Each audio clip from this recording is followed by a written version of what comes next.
I'm back with author Michael Raleigh, and we've been talking about your recent work. And you incorporate Chicago into your books, but what I think is interesting is that you are very meticulous about getting the neighborhood right. Why is that so important?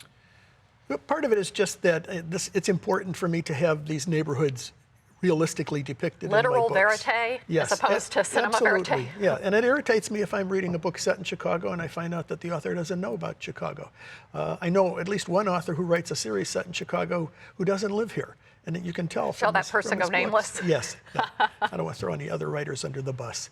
But yeah, it's important to me, and readers notice this kind of stuff. You'll get a note from somebody saying, you got Wayland turning right on a one-way street going the other direction, things like that. So, and I also do a lot of research to make sure that if a book is set in the past, that I get that right. And how do you do that?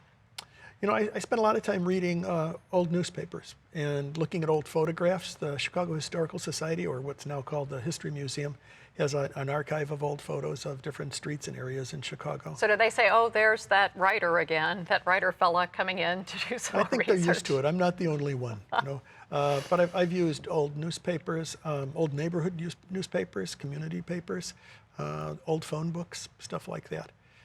So I'm writing a book right now set in 1967 in Old Town, featuring the detective from Peerless Detective, and I found an old guidebook to Old Town from 1967. It just kind of fell into my lap. It's exactly what I needed. And Peerless, why Peerless? That's the name of his agency. That's Harry Strummer has a detective agency, and that's the name of it. Non-Pharrell. Yeah, exactly, that kind of thing. Yeah, he wanted to use Acme, but it was taken. So I think Peerless is so much more fascinating.